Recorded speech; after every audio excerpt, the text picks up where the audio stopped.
et bienvenue à chacun et chacune de vous. Nous sommes réunis au nom du Père et du Fils et du Saint-Esprit. Amen. Que Dieu notre Père et Jésus-Christ, parole vivante, vous donne la grâce et la paix. Le Christ annonce la bonne nouvelle et en garantit l'accomplissement par l'offrande de sa vie. Disposons-nous à accueillir la parole incarnée en implorant la miséricorde du Père. Seigneur Jésus, envoyé par le Père pour porter la bonne nouvelle aux pauvres, béni sois-tu et prends pitié de nous. Ô Christ venu dans le monde accomplir l'alliance promise, béni sois-tu et prends pitié de nous. Seigneur, élevé dans la gloire du Père où tu poursuis ton œuvre de salut par la présence de ton Esprit, béni sois-tu et prends pitié de nous. Que Dieu notre Père nous fasse miséricorde, qu'il nous pardonne nos péchés et nous conduise à la vie éternelle.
Dirige notre vie selon ton amour, afin qu'au nom de ton Fils bien-aimé, nous portions des fruits en abondance. Par Jésus-Christ, ton Fils, notre Seigneur et notre Dieu, lui qui vit et règne avec toi, dans l'unité du Saint-Esprit, maintenant et pour les siècles des siècles.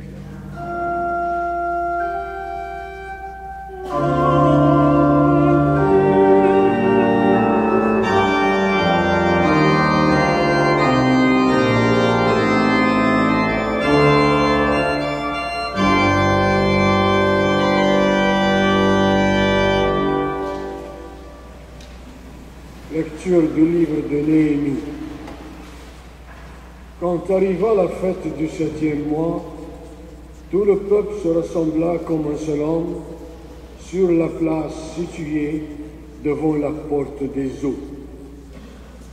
On demanda au scribe Esdras d'apporter le livre de la loi de Moïse que le Seigneur avait donné à Israël. Alors le prêtre Esdras apporta la loi en présence de l'assemblée, composée des hommes, des femmes et de tous les enfants en âge de comprendre. C'était le premier jour du 7e mois. Esdras, tourné vers la place de la porte des eaux, fit la lecture dans le livre, depuis le lever du jour jusqu'à midi, en présence des hommes, des femmes et de tous les enfants en âge de comprendre. Tout le peuple écoutait la lecture de la loi. Le scribe Esdras se tenait sur une tribune de bois construite tout exprès. Esdras ouvrit le livre, tout le peuple le voyait car il dominait l'assemblée. Quand il ouvrit le livre, tout le monde se mit debout. Alors Esdras bénit le Seigneur, le Dieu très grand, et tout le peuple, levant les mains, répondit « Amen, Amen ». Puis ils s'inclinèrent et se prosternèrent devant le Seigneur, le visage contre terre. Esdras lisait un passage dans le livre de la loi de Dieu. Puis les Lévites traduisaient, donnaient le sens, et l'on pouvait comprendre. Néhémie, le gouverneur, Esdras, qui était prêtre et scribe, et les Lévites, qui donnaient les explications, dirent à tout le peuple, « Ce jour est consacré au Seigneur votre Dieu. Ne prenez pas le deuil, ne pleurez pas, car ils pleuraient tous en disant les paroles de la loi. » Esdras leur dit encore, « Allez, mangez des viandes savoureuses, buvez des boissons aromatisées, et envoyez une part à celui qui n'a rien de près. Car ce jour est consacré à notre Dieu. Ne vous affligez pas. La joie du Seigneur est votre rempart. » Parole du Seigneur.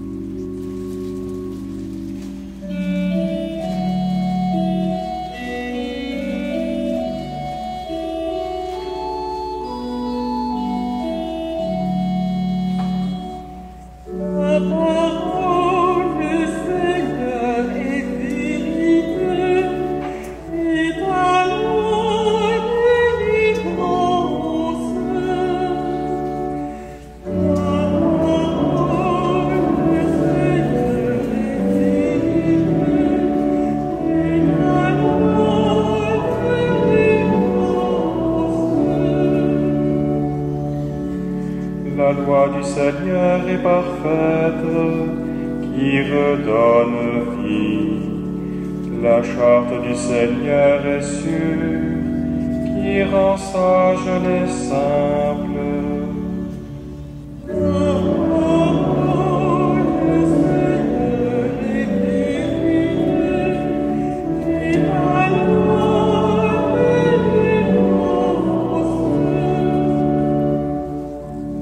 Les préceptes du Seigneur sont droits, ils réjouissent le cœur. Le commandement du Seigneur est limpide, il clarifie le regard.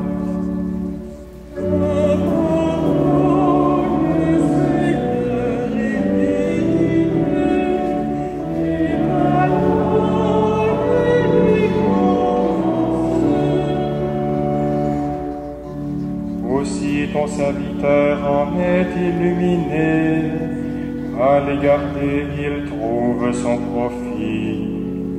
Qui peut discerner ses erreurs? Purifie-moi de celles qui m'échappent.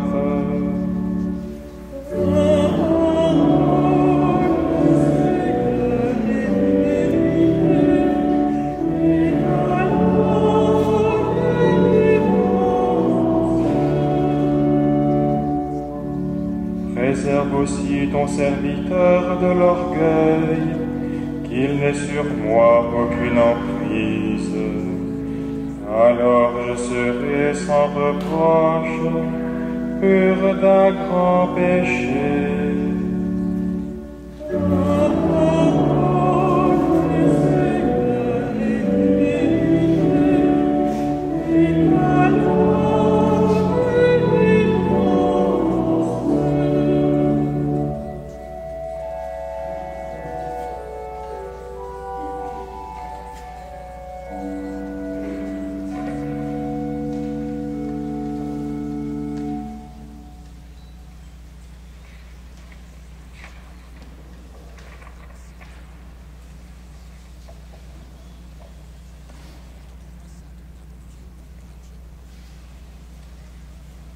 Lecture de la première lettre de Saint Paul apôtre aux Corinthiens.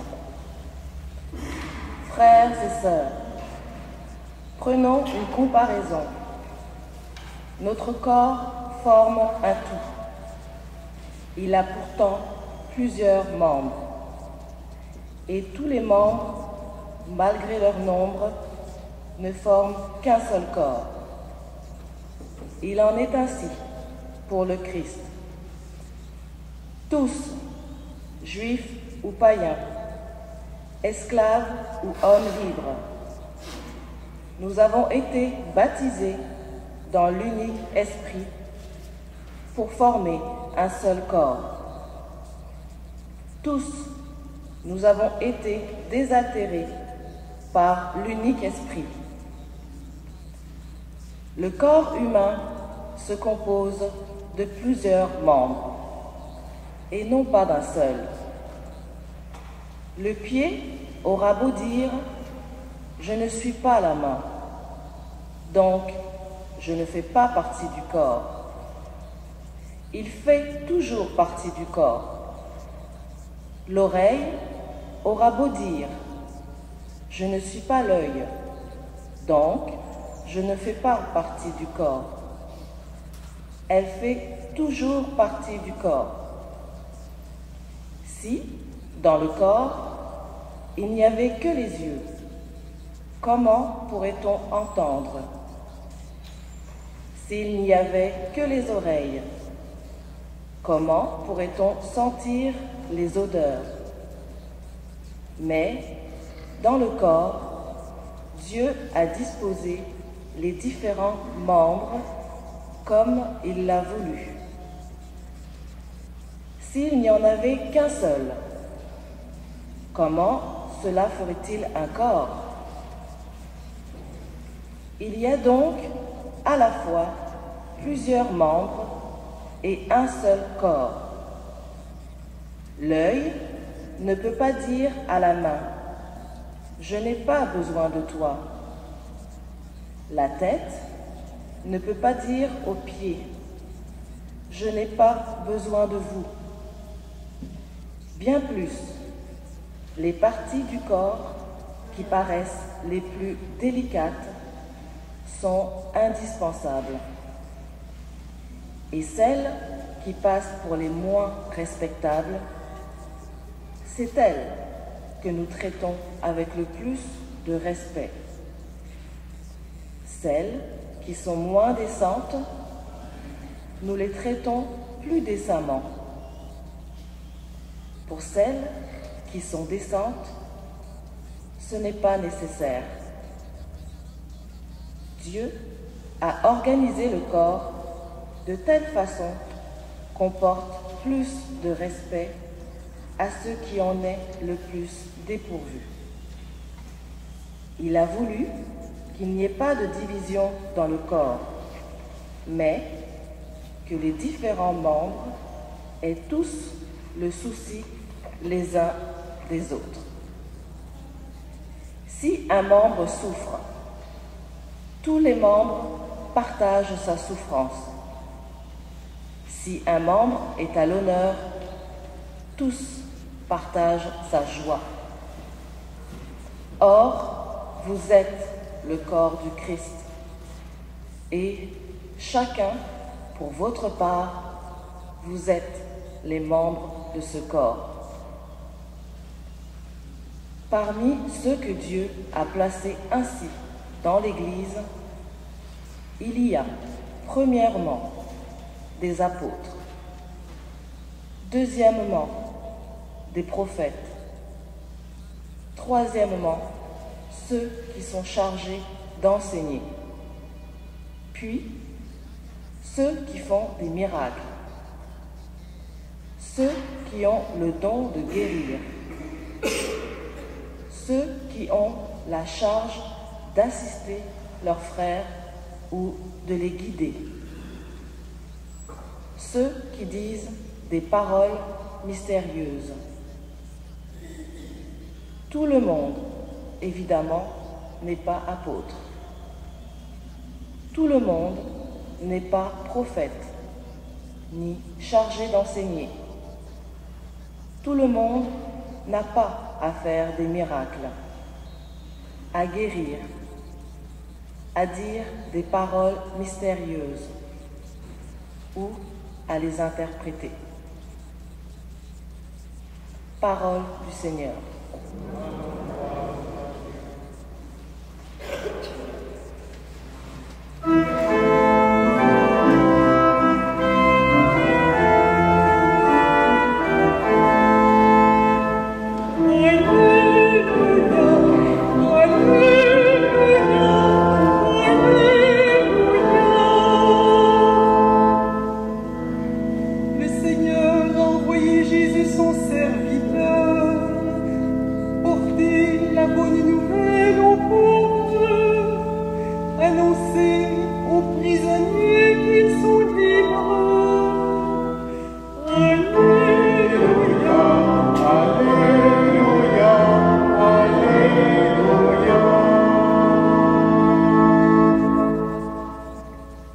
Le Seigneur soit avec vous.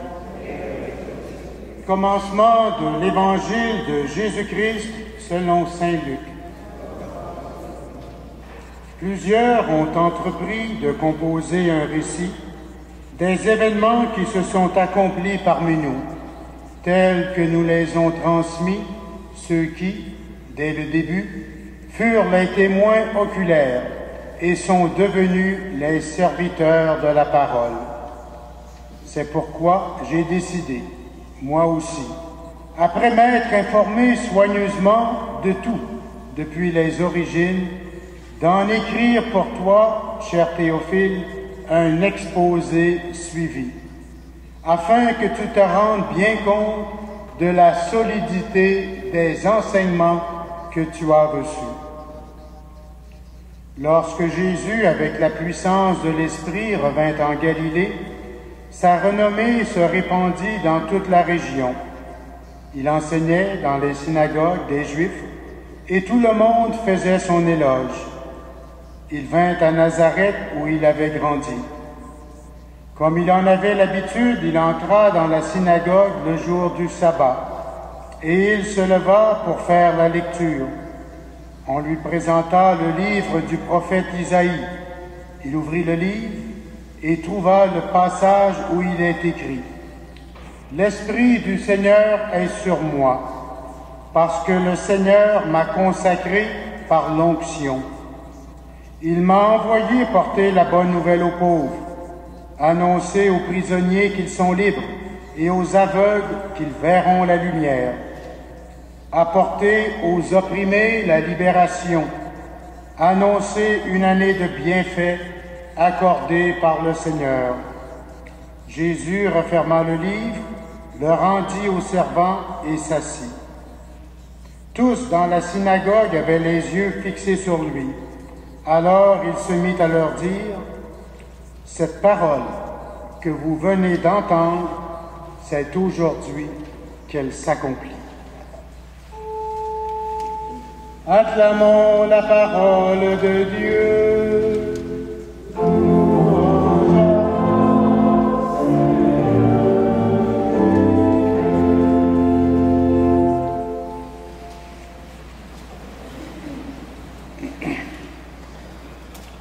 En première lecture, nous avons entendu un extrait du livre de Néhémie, dans lequel il nous est dit que le peuple s'est réuni, hommes, femmes et enfants en âge de comprendre, pour écouter la lecture de la loi de Dieu. Remarquez que le prêtre Esdras s'efface devant la lecture de la loi de Dieu, que les Lévites expliquent. Le prêtre, ou celui qui prêche, a un rôle très important, mais il est peu de choses devant la grandeur de la parole de Dieu. Esdras écoutera d'abord, puis conclura en disant « Ne pleurez pas, ne prenez pas le deuil, allez manger des viandes savoureuses, buvez des boissons aromatisées, et il ajoute « Envoyez une part à celui qui n'a rien de près. La joie du Seigneur soit votre rempart. La lecture de la loi du Seigneur rend le peuple conscient de ses devoirs et aussi de ses omissions face à la loi de Dieu. Ce qui constitue le peuple de Dieu, c'est d'abord la vénération d'une même loi. C'est cette foi qui, d'abord et avant tout, constitue et unit le peuple de Dieu. La parole de Dieu est ce qui est vraiment primordial, au cœur, au centre, l'essentiel de notre religion. Saint Paul, dans la deuxième lecture, prend une comparaison avec le corps humain pour expliquer qu'en Église, nous ne formons qu'un seul corps. Oui, chacune des parties du corps a son rôle propre, mais toutes les parties du corps sont essentielles au bon fonctionnement de l'ensemble. Nous en avons déjà pris conscience dans notre vie personnelle. Il s'agit qu'une petite partie de notre corps soit malade et en souffrance pour que tout notre corps en soit affecté. Si l'on digère mal, si ça ne va pas bien du tout, on se sent vraiment mal. Un ongle incarné, même si ce n'est que l'extrémité de notre corps qui en est affectée, ça nous rend la vie misérable. Chaque partie de notre corps est importante. Il en est de même dans l'Église. Tous les membres possèdent une même égalité et dignité. Nous sommes tous fils et filles de Dieu, même s'il y a aussi des rôles différents entre chacun et chacune de nous. Il y a les successeurs des apôtres, ceux qui enseignent, ceux qui guérissent, etc. Des fonctions et des rôles variés, oui, mais tous doivent travailler dans l'unité et la collaboration. Dans le second texte que nous avons lu, Paul nous dit « Si un membre souffre, tous les membres partagent sa souffrance. Si un membre est à l'honneur, tous partagent sa joie. » L'Évangile nous montre Jésus qui est dans une synagogue. On lui apporte le livre d'Isaïe et il lira ce passage où il est écrit « L'Esprit du Seigneur est sur moi, parce que le Seigneur m'a consacré par l'onction. Il m'a envoyé porter la bonne nouvelle aux pauvres, apporter aux opprimés la libération, etc. » Et il ajoutera « Cette parole de l'Écriture que vous venez d'entendre, c'est aujourd'hui qu'elle s'accomplit. » Chacun de nous a été baptisé, est devenu fille ou fils de Dieu par adoption. Nous avons été baptisés dans l'eau et dans l'esprit. Nous avons reçu l'onction et de ce fait, nous faisons partie du corps du Christ. Le Christ, par sa vie et son enseignement, est la révélation suprême et définitive de Dieu en notre monde. De plus, c'est lui qui nous rend capables de la vivre. Il nous appartient à tous de nous incliner devant cette parole, surtout d'essayer de mieux la comprendre et surtout de l'incarner dans chacune de nos vies. Amen.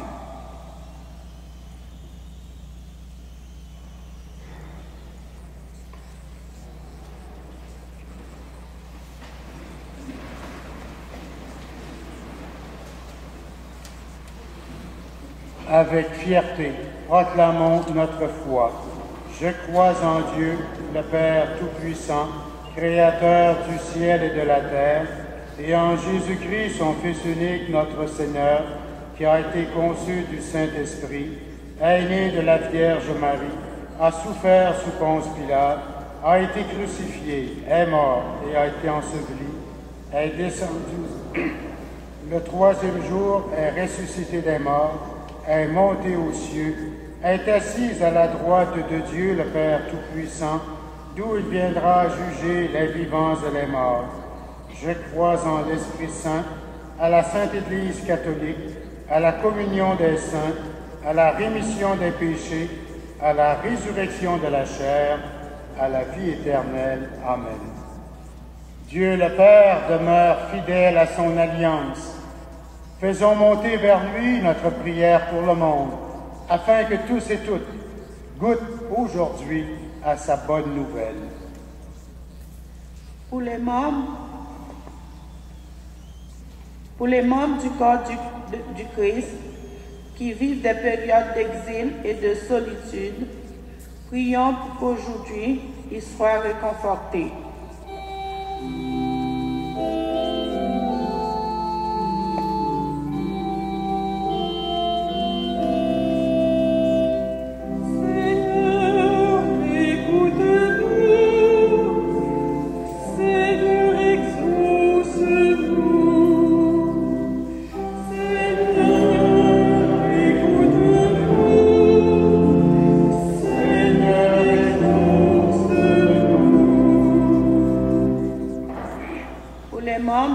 Du Christ qui n'ont pas encore trouvé leur place, prions pour qu'aujourd'hui ils découvrent leur mission.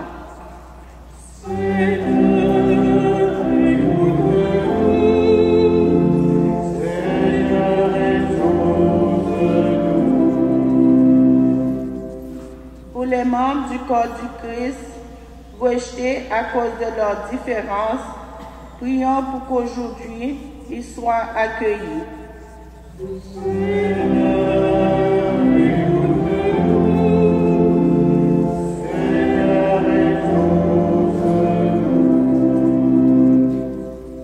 Pour les membres du corps du Christ souffrant dans leur corps, dans leur esprit ou dans leur âme, prions pour qu'aujourd'hui ils soient soulagés.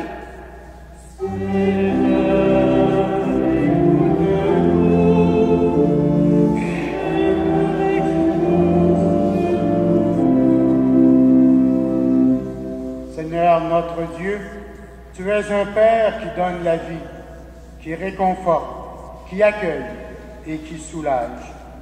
Écoute les prières de ton Église afin que nos frères et sœurs entrent dans ton salut et que nous formions avec eux un seul corps pour le Christ. Amen.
Frères et sœurs, prions ensemble au moment d'offrir le sacrifice de toute l'Église. Dans ta bonté, Seigneur, accepte notre offrande, qu'elle soit sanctifiée et serve ainsi à notre salut. Par Jésus-Christ, ton Fils, notre Seigneur et notre Dieu, lui qui vit et règne avec toi dans l'unité du Saint-Esprit, maintenant et pour les siècles des siècles. Le Seigneur soit avec vous. Élevons notre cœur. Rendons grâce au Seigneur notre Dieu. Vraiment, il est juste et bon de te rendre gloire, de t'offrir notre action de grâce toujours et en tout lieu, à toi, Père très saint, Dieu éternel et tout-puissant, par le Christ notre Seigneur. Dans le mystère de sa Pâque, il a fait une œuvre merveilleuse, car nous étions esclaves de la mort et du péché, et nous sommes appelés à partager sa gloire. Nous portons désormais ces noms glorieux, nation sainte, peuple racheté, race choisie, sacerdoce royal. Nous pouvons annoncer au monde les merveilles que tu as accomplies, toi qui nous fais passer des ténèbres à ton admirable lumière. C'est pourquoi avec les anges et tous les saints, nous proclamons ta gloire en chantant.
Saint, toi qui es la source de toute sainteté, Seigneur, nous te prions.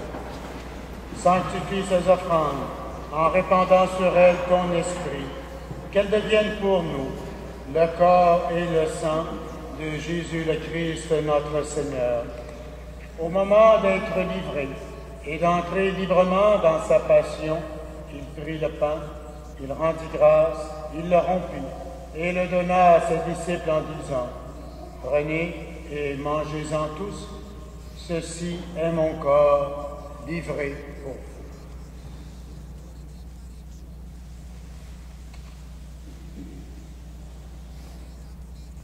De même, à la fin du repas, il prit la coupe, de nouveau il rendit grâce et la donna à ses disciples en disant: prenez et buvez-en tous, car ceci est la coupe de mon sang, le sang de l'alliance nouvelle et éternelle, qui sera versé pour vous et pour la multitude en rémission des péchés.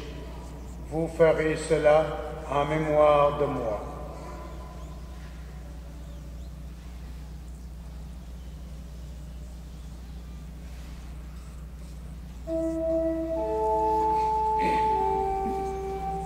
Proclamons le mystère de la foi.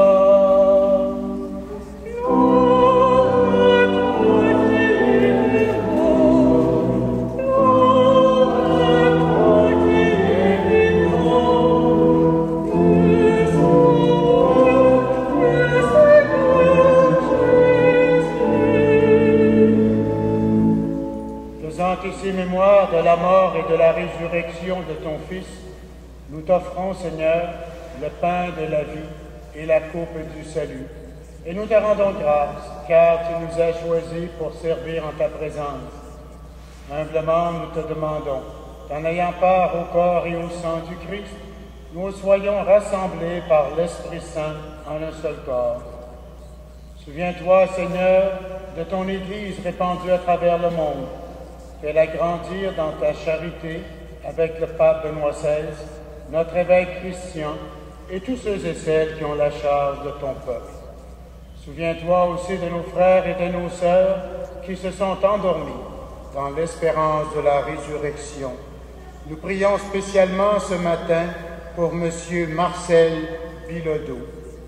Nous prions également pour tous ceux et celles qui ont quitté cette vie.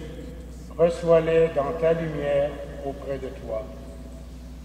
Sur nous tous, enfin, nous implorons ta bonté. Permets qu'avec la Vierge Marie, l'Immaculée Conception, avec les apôtres et les saints de tous les temps, qui ont vécu dans ton amitié, nous ayons part à la vie éternelle et que nous chantions ta louange par Jésus-Christ, ton Fils bien-aimé. Par lui, avec lui et en lui, à toi, Dieu le Père Tout-Puissant, dans l'unité du Saint-Esprit, tout honneur et toute gloire pour les siècles des siècles. Avec confiance, nous reprenons en la chantant la prière que nous a donnée notre Sauveur.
Seigneur, et donne la paix à notre temps.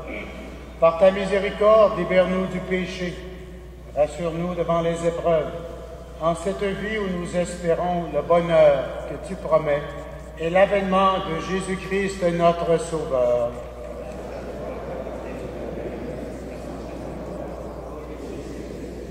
Seigneur Jésus-Christ, tu as dit à tes apôtres, je vous laisse la paix, je vous donne ma paix. Ne regarde pas nos péchés, mais la foi de ton Église. Pour que ta volonté s'accomplisse, donne-lui toujours cette paix et conduis-la vers l'unité parfaite, toi qui vis et règnes pour les siècles des siècles. Que la paix du Seigneur soit toujours avec vous.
Seigneur, voici l'agneau de Dieu, celui qui enlève le péché du monde.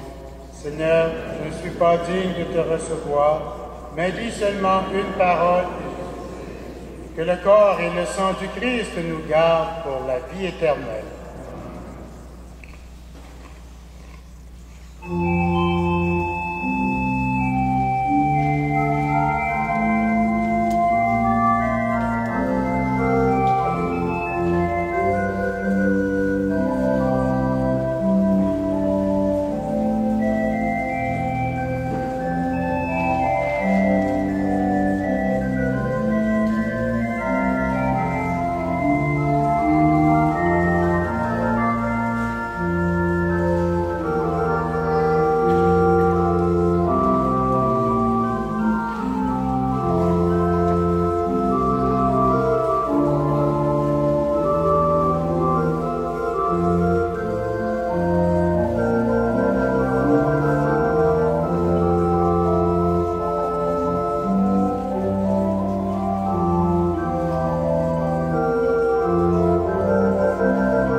Prions le Seigneur. Permets-nous, t'en prions, Dieu Tout-Puissant, qu'ayant reçu de toi la grâce d'une nouvelle vie, nous puissions nous en émerveiller toujours. Par Jésus-Christ, ton Fils, notre Seigneur et notre Dieu, lui qui vit et règne avec toi dans l'unité du Saint-Esprit, maintenant et pour les siècles des siècles. Le Seigneur soit avec vous. Que Dieu Tout-Puissant vous bénisse, lui qui est Père, Fils et Esprit Saint. Deux petites annonces. D'abord, comme je vous le disais la semaine dernière, nous aurons au sortir de l'Église la collecte pour les vocations du diocèse de Montréal. Et si vous prenez ce petit feuillet, vous pouvez soit envoyer directement votre argent, l'amener la semaine prochaine et le mettre dans la caisse. Nous nous occuperons de le faire parvenir au diocèse. Nous avons ici à l'arrière de l'Église deux dames, Madame La Rochelle et Madame Côté, qui ont un projet avec d'autres citoyens d'écrire une lettre à notre maire d'arrondissement, M. Luc Ferrandez, pour demander une espèce de réunion des citoyens pour parler ensemble de la question de la gestion de la circulation dans ce coin-ci du plateau Montréal. Et c'est une demande, c'est une pétition pour une demande de réunion. Vous pouvez lire la lettre qui est préparée pour envoyer à M. Ferrandez. Vous pouvez la signer si vous voulez et avoir d'autres informations auprès de Mme Baillargeon et Côté et même avoir leur adresse Internet pour avoir plus d'informations. Je vous souhaite un bon dimanche. Allez dans la paix du Christ.